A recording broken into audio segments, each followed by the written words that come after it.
Greetings, everybody. This is Christopher Messina coming at you from the Messy Time studio, joined today by Bepi Pezzulli, who is a polymath, author, general counsel, man about town, very seriously has done a lot of work internationally, cross-border in the capital markets, wrote a very interesting book called L'Altra Brexit, has written a few interesting legal articles, just those that I've seen, about English common law and how that's going to be helpful to the English and the world structure as we go forward with further globalization in a different structure. So welcome to the show, Bepi. Glad to have you here.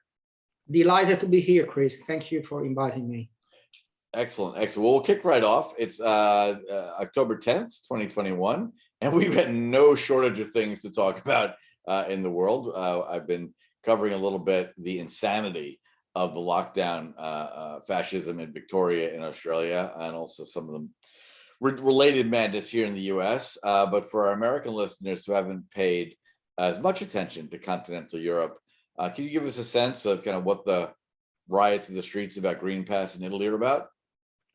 Of course, Chris, be happy to do so. So Italy has been heavily hit by the COVID pandemics. Clearly, no one really knew how to grapple with the issue. However, what happens is when an emergency hits, you may be sure that the government will jump at the opportunity to reduce individual freedoms with all sorts of new regulation.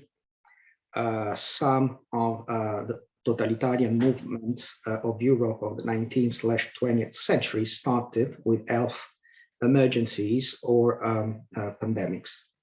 So what happened in Italy was that first, the country was locked up for a very long time, and it was a very strict regime. Basically, you couldn't walk around.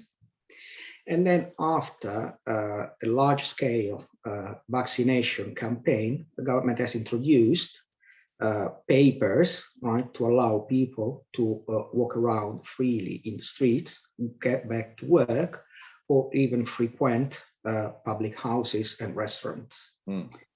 Now, the thinking goes, most people believe in science and hence see the value of mass-scale vaccination. At the same time, most people are rightfully concerned about the growing influence of the government in the limitation of personal freedom. So there are widespread protests against this paper called the Green Pass, lacking which your constitutional rights and freedoms are restricted. Now, a lot of people see this as a very academic, legal issue, and I disagree. I mean, constitutional freedoms are very important, and they really go to the core what kind of society or what kind of government we do want for ourselves. So restricting personal freedoms is always a very tricky balancing act between social security and personal freedom. And it's very difficult to draw the line. I believe that basically promoting vaccination throughout the country is a sensible policy, which should be encouraged because it's based on sound scientific evidence. At the same time, enforcing a green pass, i.e. a document that is necessary to carry out business or socializing, is too reminiscent of fascist and communist precedents, the scars of which are still on the face of Europe. Right. Well, it makes absolute sense. We're seeing variable sorts of application of that kind of fascist mentality in the US. It's luckily state by state. New York City is insane. They have dictated that if you don't show proof of vaccination, you can't walk into a restaurant. There are we had a couple of registered nurses on the show a little while ago, and I don't know about the Italian context, but in the US, the Biden government is so insane that what we should all care about is herd immunity, right? If everyone has the antibodies to the virus, that's what matters. Whether you got it from the vaccine or whether you had the antibodies because you got COVID and survived. But here, even doctors and nurses who have been on the front lines getting COVID years, like a year and a half ago, and have the antibodies and therefore don't need the vaccine, are being fired from their jobs for no scientific reason, right? You've got the antibodies. Why do you need the vaccine? You don't. So we're having issues here, and even potentially more clearly, it's about fascist government control and nothing to do with public health. So is that the similar situation in Italy, or are they testing people for antibodies and then demanding you have the green pass? Or is it the same, that you just have to take the vaccine no matter what? No, there's no, well, fortunately, the Italian constitution prohibits compelling health treatment. So people can't really be forced to do the vaccine unless Parliament basically introduces law to compel it. Right. The problem is that the Green Pass is being used as a nudge to promote widespread vaccination. So unless you do have the Green Pass, a lot of individual freedoms and business freedoms are severely restricted. Now, while this is a problem, in my opinion, this is a problem because the Green Pass doesn't show immunity. You still need to take either a lateral flow test or a PCR test via a swab to demonstrate that you are virus-free. So clearly, I do understand, being a moderate voice, the needs to protect social security and public health. I do understand that. However, there's the right way and the wrong way to do it. The right way is show me your immunity. So either bring together your blood test that shows me that you have been hit by COVID and have developed antibodies, or do a lateral flow PCR test, the swab, so-called the swab, so that I can verify your health status. The Green Pass doesn't accomplish this. No. So it's basically a way to promote a policy that politics is incapable of pushing forward because of widespread opposition in the public opinion, and is a way to reduce individual and mass freedoms to enforce an ideological agenda. Right. So from this point of view, I believe this is not too different from what is taking place in the United States. There's a global left that's enforcing a global agenda, and ideology is cross-border and is spilling over here and there. Too true. We try to do our best to highlight the eruptions of leftist insanity as they appear here in the US.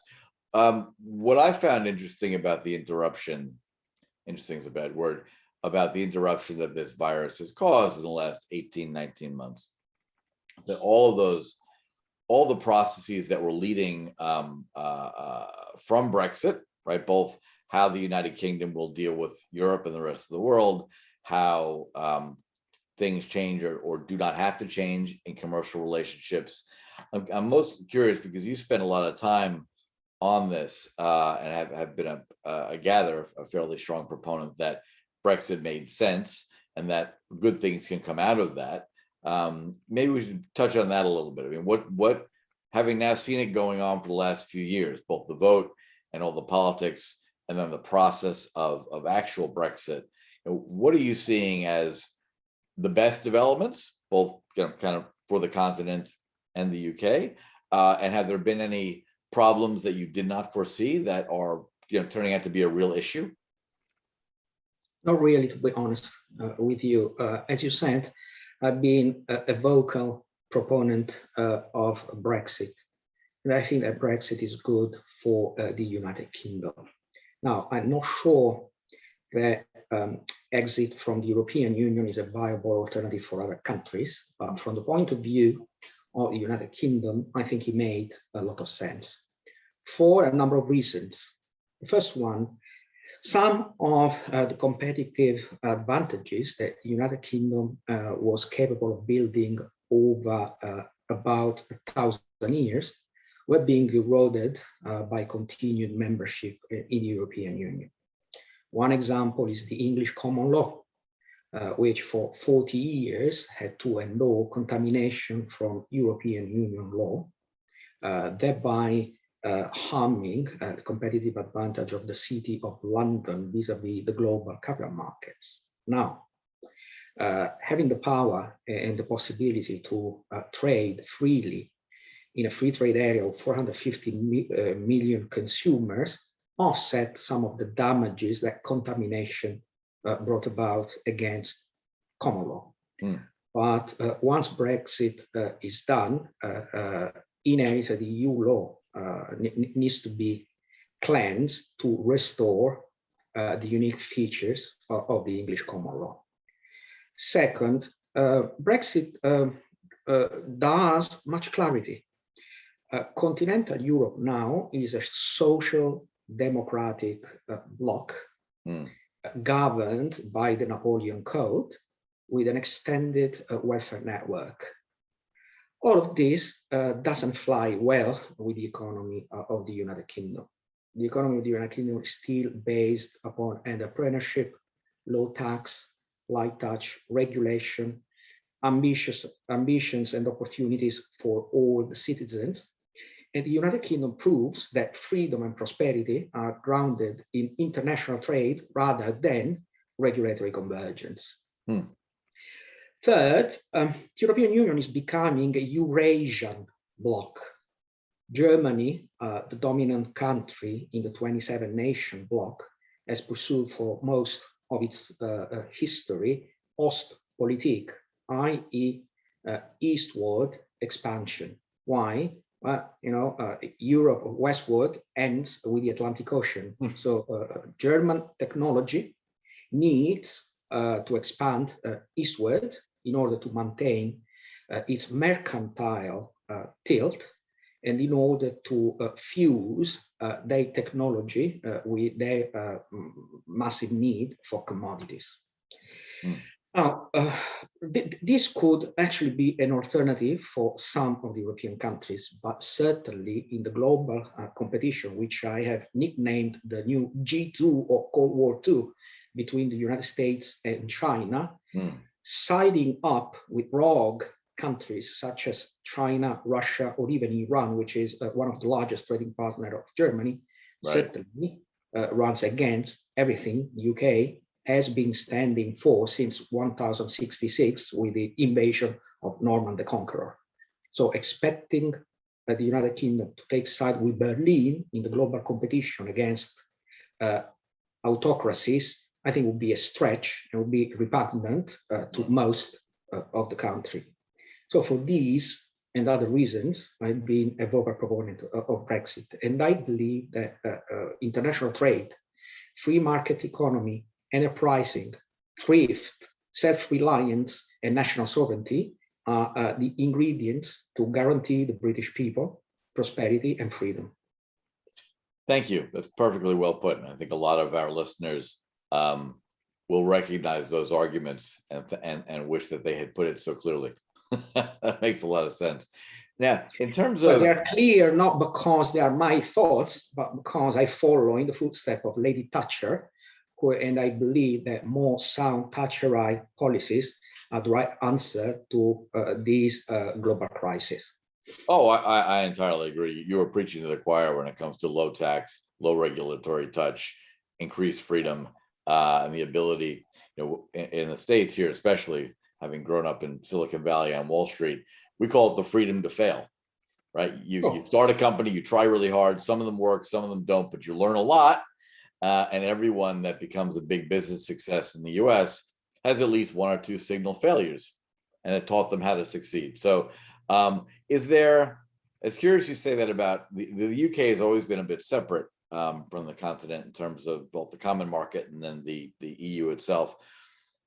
Is there that opportunity? Is there that chance for a Thatcherite revolution at all in, say, Italy? Someone finally going to say, the young are underemployed and overeducated. This sclerotic state is not bringing us prosperity. Is there any appetite for that kind of thinking in Italy or one of the other sort of larger states, not Germany? No, I don't think so. I don't think so. Italy is somewhat unique. First, you still have, you see it heavily influenced by the Catholic Church. Catholic Church is a powerful force to reckon with in Italy, and it's a blend of pauperism, anti-capitalist prejudice, open borders policy. I mean, you know it. I don't need to go over all of this. And this is still part of Italian culture. Actually, is very deeply rooted in Italian culture. Second, for about 70 years, Italy has been exposed to KGB ops as the weakest link in the Western European bloc.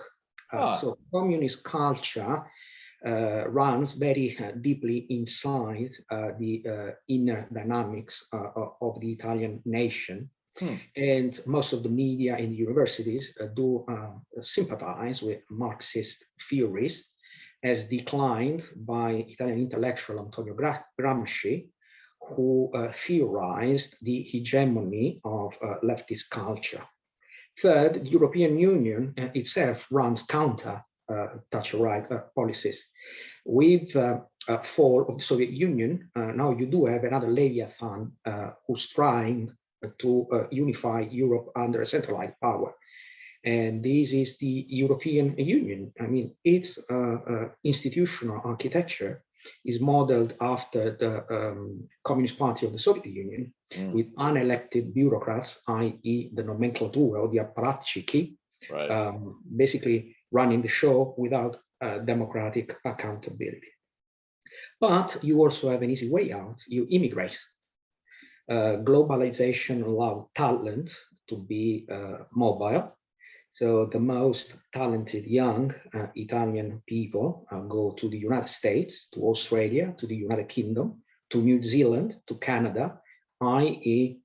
those 5 countries of the core of the Victorian era's Commonwealth. They are based on a meritocracy, promise opportunities and freedom to everyone, regardless of race, nationality, faith, or other backgrounds. And I believe if you want that, rather than starting it from scratch and going against the grain in a country that culturally isn't ready to do it, just go to the land of the free, make your life easy. That's interesting. And that is, because it's been, as an American, having worked in a few different European countries in my career, I always find it fascinating, the very different viewpoint people have about economic activity and kind of getting the permission of the state, as opposed to just building what you want, and the state has nothing to do with it until they come tax you, which they all like to do. You remember Ronald Reagan? He said the most dangerous words you can possibly hear are, "Hello, I work for the government and I'm here to help you." I'm here to help you. Absolutely. Yeah, it's interesting. I'm curious to see, will there be a breaking point? Because it's not, the danger as I see it to sort of that Marxist, socialist, leftist feeling, because we have that here in the United States. 90% of the professors in our universities are Marxist idiots.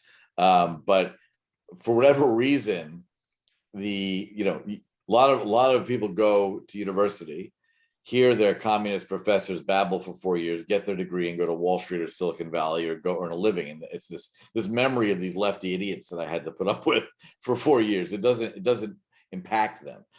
It does to some degree. Hence, we saw the rioting in the streets and the rise of Antifa and Portland, unchecked by the government. But predominantly, we're still fairly a center moderate country. I was thinking about kind of that's changing though. It is changing. That's changing though. And how do we prevent it? Your advice, if you looked at, say, Italy now, in terms of that sort of ingrained sense of Marxist and Catholic Church indoctrination, if that's a warning sign for where America can go, what would you suggest to today's parents to say, how do you not it's a very counter intuitive, if you wish. I'll explain what I mean to you by reference to the United Kingdom. One of the largest constituencies of the Conservative Party in the United Kingdom is the British Italian Conservatives, or the Italian Tories. And you know why about 90% of Italian immigrants to the United Kingdom are conservatives? Because they like the UK the way it is, and they don't want to change it.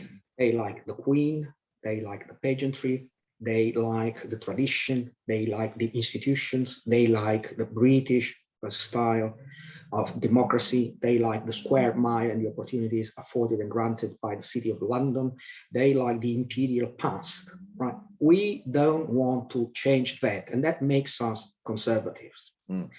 So the very tough answer here is that one of the ways to deal with this global ideological offensive coming from the left is immigration. Talented, ambitious immigrants who are vocal proponents of individual freedom and value entrepreneurship.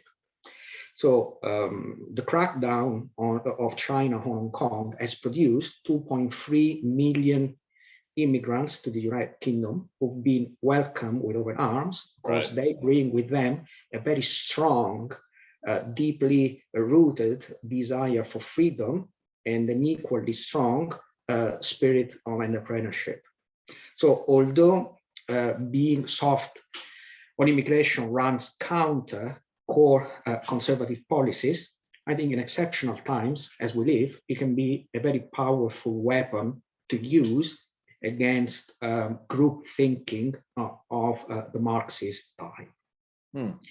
So the reason why all of this is happening, I mean,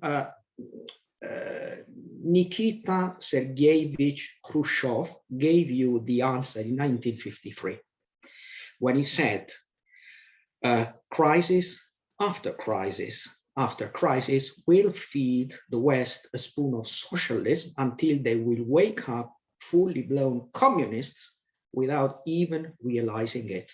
How will they do it? Well, they will ask the government to come to the rescue. And that's exactly what's happening. Public debt, low rates, public spending, increase in the welfare net, all of these eventually will fundamentally alter the characteristics of libertarian societies built on free markets. Once this cracks in, is going to be very difficult to reverse. And that's what we're seeing. I am a fiscal conservative, you know. Public debt is the root of all evil. Amen. We're seeing it here, and it is appalling that I will at least I've had this argument with friends and colleagues. I'll at least give the left credit for when they get their opportunity, they go for it, right? Barack Obama had the first 2 years where he had the House of Representatives and the Senate, Democratic, and he had the pen, and they voted lockstep on a completely partisan fashion. Dodd-Frank, Obamacare, law after law, money after money racked up and borrowed from our grandchildren. And we're seeing it again here. Thankfully, the country's waking up a little bit more, but the Biden unity government is trying to do the same thing. They're trying to jam through trillions of dollars of new spending that will go on forever, right? They're entitlements, not subject to congressional review. And at least, thank God, so far, there are 2 Democrat senators who are standing in the way. But the national media, 99% is for this socialist nonsense. And they're screaming about these 2 rational people as if they're Satan, ignoring entirely the Republicans, who clearly must be evil and mean and don't want to help people, right? That's the narrative. If you're for fiscal austerity and opportunity of personal growth, you must be evil because you don't want to hand out money. So we understand the existential threat well. The give back rhetoric.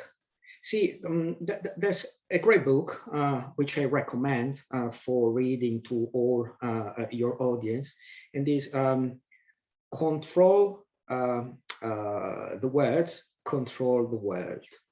So basically, the left is winning the war on semantics.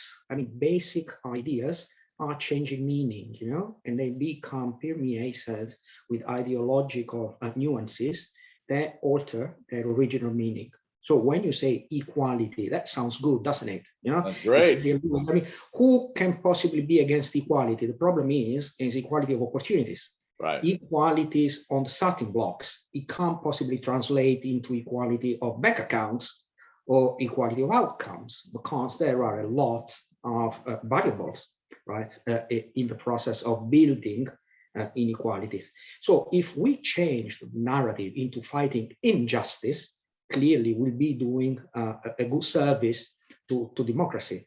What's injustice? Well, injustice is an unfair inequality. But there are very fair and desirable inequalities.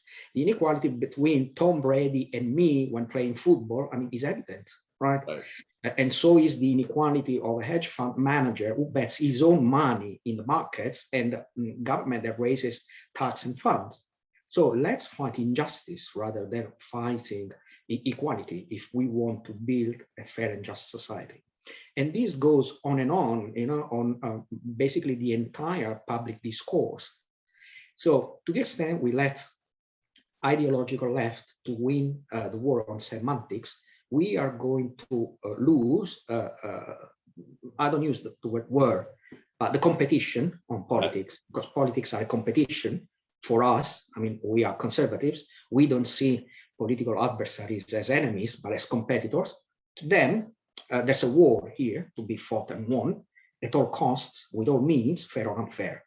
And that's a very deep asymmetry that's very difficult to fend off. You're absolutely right. I mean, the best example I've seen of the left's use of semantics to win for them, but kind of intellectually dishonestly, is there was one phrase that was created probably in the 1960s, and that phrase was Holocaust denier. Right? That's a very clear, simple, morally weighted description. If you're insane enough to deny the reality of Nazi Germany's murder of millions of people, that's insane. When you deny the Holocaust, that's crazy.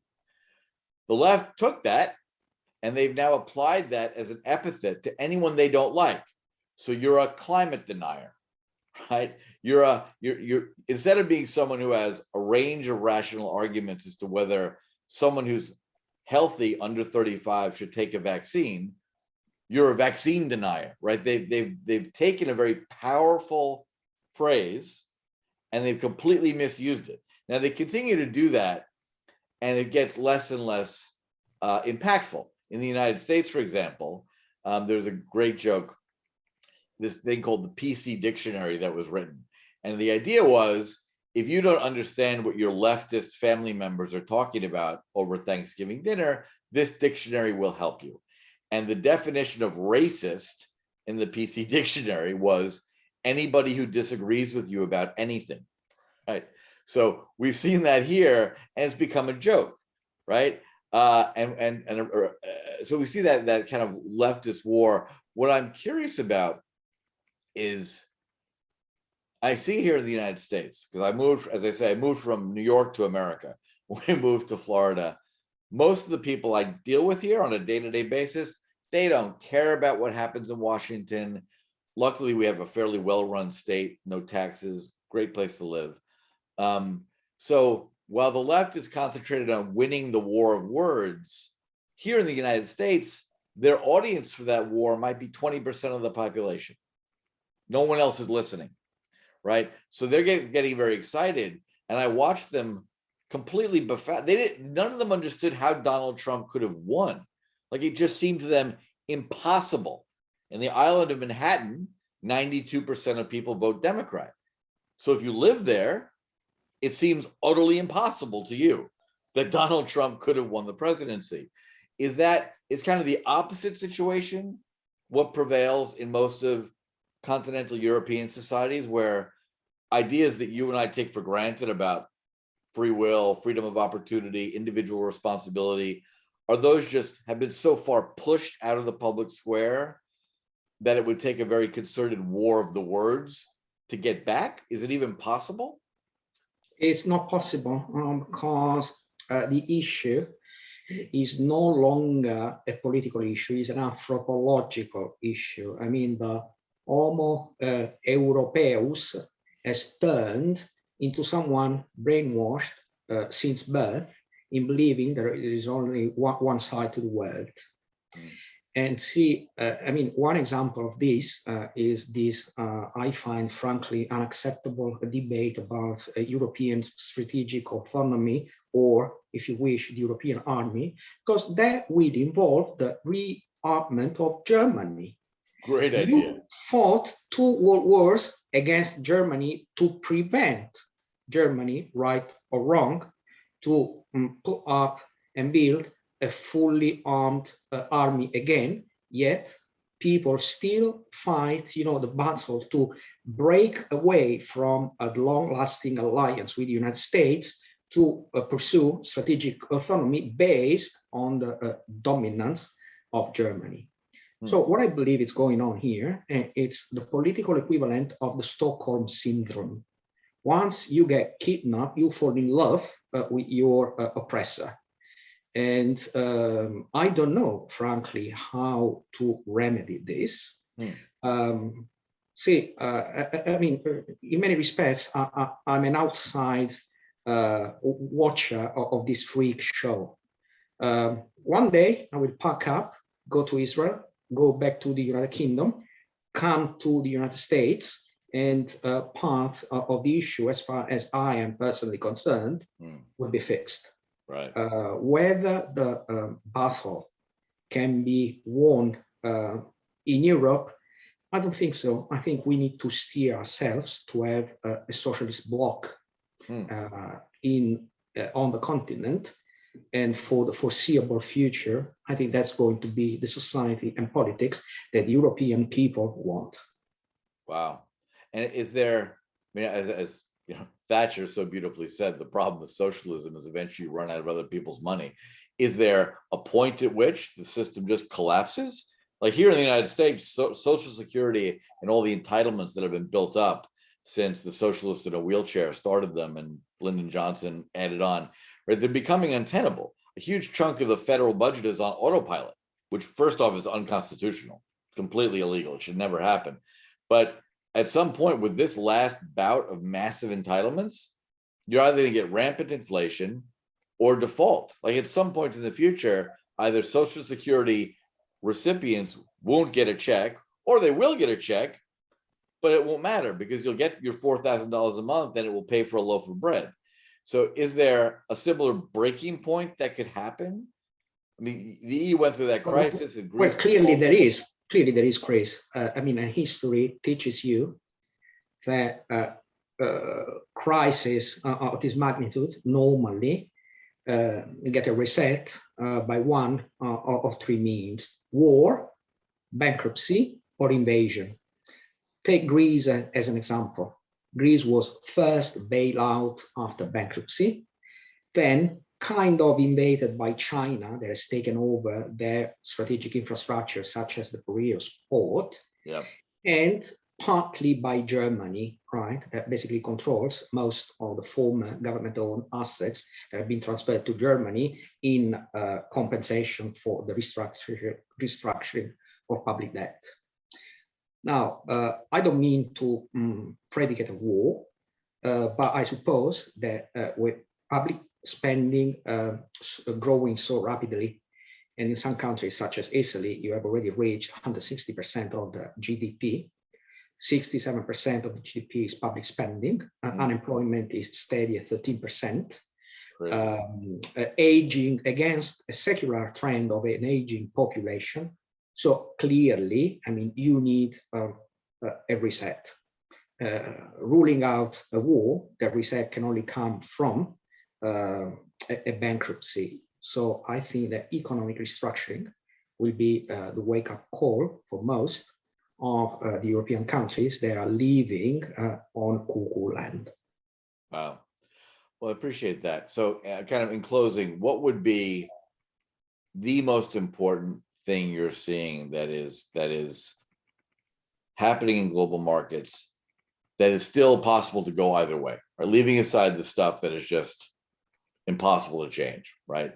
You're not going to stop Sweden or Italy from being socialist leaning, but are there things right now that are, in your mind, kind of still politically up for grabs, where if we fight hard enough on the side of kind of rational thought, free markets, that we can still win some of those battles? Is there anything that falls into that category for you, where there's something someone could I think so.